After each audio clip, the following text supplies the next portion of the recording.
있을까요? 여러분, 오늘 우리가 이렇게 함께 모여서 하나님의 말씀을 나누고 예배를 드리면서 우리가 진정한 그리스도인인가? 하나님의 뜻대로 사는 사람인가? 요 생각을 좀 하면서 말씀을 나누도록 하겠습니다.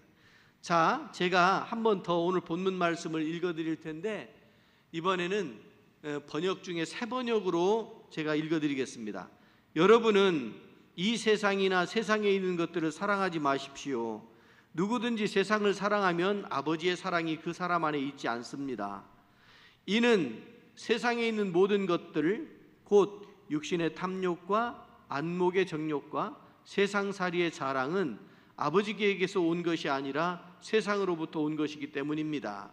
세상도 사라지고 세상의 정욕도 사라지지만 하나님의 뜻을 행하는 사람은 영원히 살 것입니다. 아멘. 여러분, 우리가 하나님의 말씀, 하나님의 뜻, 하나님의 마음을 가지고 살아가는 사람들이 그리스도인이지 않습니까? 그런데 하나님의 생각과 하나님의 뜻과 하나님의 마음이 뭔지 모르고 어떻게 우리가 하나님 뜻대로 산다고 말할 수 있겠어요? 성경을 통해서 주시는 말씀이 오늘 우리들에게 마음에 새겨지고 그 말씀대로 살아갈 수 있는, 아니 그 말씀대로 살아낼 수 있는 능력이 여러분들에게 있으시기를 바랍니다. 이 땅을 살아가는 동안에 하나님에 속한 사람이 된다라고 하는 것은 성도의 길을 걷는 거죠. 거룩함, 구별됨을 의미하는 거예요. 사람들은 구별됨과 분리됨을 가끔씩 착각하는 경우도 있습니다. 여러분, 우리가 분리될 수는 없어요. 이 땅을 살아가는 동안에 이 땅에 발을 딛고 살아가기 때문에 분리될 수가 없어요. 분리되지는 못하지만 우리는 거룩하게 구별은 되어져야 할 줄로 믿습니다. 구별되어진 인생, 그것이 그리스도인이라고요. 쉽지 않지요. 딱 떨어져서 수도원에 들어가든지 베드로처럼 여기다 천막 셋을 짓고 여기서 삽시다 예수님 하고 그러고 딱 아예 떨어져 나간다면 고민거리도 많지 않을 겁니다. 부딪히는 갈등도 많지 않을 겁니다. 그러나 하나님께서 우리들로 하여금 이 땅에서 살아가면서 거룩하게 구별되라고 말씀하시니 그것이 고통스러운 거예요. 세상은 늘 우리 주변에 있고 친구들은 늘 놀러 가자고 그러고 보이는 것이 세상 것이 더 좋아 보이고 세상의 유혹들이 더 많아서 우리가 이것을 떨쳐버리기가 쉽지 않은 그런 세상을 살면서 우리가 어떻게 구별된 삶을 살 수 있을까? 성경은 세상에 속하지 말라고 말씀하시고 성경은 세상에 속하면 하나님이 그곳에 임하지 않는다고 말씀을 하고 계신데 우리가 어떻게 세상에 속하지 않고 주님의 말씀에 따라서 세상에 함께 이렇게 살아갈 수 있을까? 이것이 오늘 우리의 갈등의 문제이고 우리들의 숙제의 문제가 아니겠습니까? 성경을 보면 그럼에도 불구하고 성경을 보면 많은 사람들이 그 세상에 속해 있지만 하나님의 뜻대로 살려고 애쓴 사람들이 성경을 보면 여러 군데서 나옵니다. 특별히 열왕기상 18장에 보면 오바댜라고 하는 사람이 나옵니다. 오바댜, 그 성경을 쓴 오바댜 선지자하고는 다른 동명이인인데요. 이 오바댜가 아합 왕 때에 선지자들을 살려내는 그런 일들을 해요. 아합과 이세벨, 영적으로 종교적으로 엄청난 핍박을 당하고 교회 다니고 신앙생활하고 하나님을 믿기 참 어려운 그런 시대가 아합, 이세벨 때 아니었습니까? 그런데 그 중에서도 그 속에서도 이 오바댜가 선지자들 100명을 50명씩 굴에 숨겨서 떡과 물을 제공하면서 그들을 숨겨줬다는 이야기가 나와요. 여러분, 이거야말로 목숨 거는 거 아닙니까? 오바댜가 그 일로 죽진 않았지만 순교자적인 삶을 산 사람들이죠.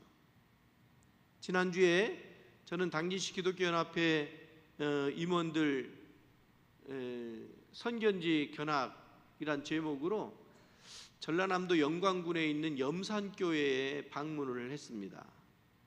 거기 가서 정말 그 한국 전쟁 6.25 전쟁 때 이념 때문에 많은 사람들이 순교를 당했지요. 근데 어느 날 갑자기 한 곳에 모아놓고 죽인 것이 아니고 3개월 동안 그 교회 교인들 77명 3분의 2가 죽었답니다. 그 이야기를 쭉 들으면서 하루아침에 죽으면 그 공포는 짧아요. 그런데 3개월 동안 나중에 인천 상륙작전으로 후퇴할 때 후퇴하지 못한 사람들이 지리산 빨치산처럼 그냥 남아가지고 거기서 그렇게 사람들을 죽이고, 또 목포로부터 이렇게 유엔군이 진격해서 올라갈 때 그 교회 청년들이 유엔군 환영한다고 깃발 들고 나가서 환영대회를 주관을 했다고 특히 많은 사람들이 죽었는데 어린 아이들도 죽고 막 그랬어요. 3살짜리도 죽었대요. 그 이야기를 들으면서 도대체 이념이 뭔지, 전쟁이 뭔지, 3살짜리가 뭘 안다고 그 가족을 다 죽여야 된다고 그렇게 그냥 수문에다가 돌배 달아가지고, 그 설명을 쭉 듣고 순교자의 길이 어떤 것인지, 오늘 우리가 이거를 조금 완곡하게 바꿔가지고 순교는 못해도 순교자적인 삶은 살아야 되지 않냐고 이렇게 이야기하는데, 오바댜 시대 때 정말 순교자적인 그런 마음으로 선지자들을 살려낸 오바댜가 있었단 말이에요.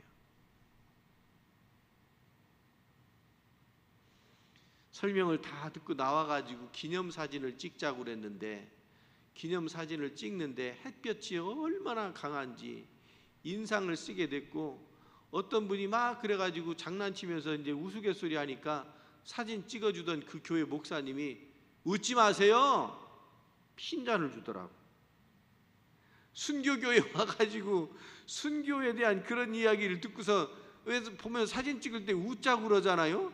그 사진 보면 진짜 다 인상을, 웃을 수가 없어요. 순교의 이야기를 들었는데, 그 엄청난 이야기를 들었는데, 그 가슴 아픈 이야기를 들었는데 그게 쉽게 마음에서 씻겨져 내려가느냐고요. 그 사진을 이렇게 봤어요. 인상 쓴 건 아니지만 표정에서 그 무거운 그 마음이 그대로 느껴지더라고요. 오바댜가 아합과 이세벨 시대 바알 신상을 가지고 들어와 가지고는 그렇게 핍박하던 그 시대에 살려내겠다고, 당시 사회적인 분위기는 전부 바알 신을 따라가자고 하던 그런 분위기였는데, 그 속에서 아니라고, 우리는 하나님을 믿어야 된다고, 하나님의 일을 해야 된다고 사람들을 살려냈던 사람이 오바댜 아닙니까? 예수님 십자가를 지고 골고다 언덕에서 죽음을 맞이하셨어요.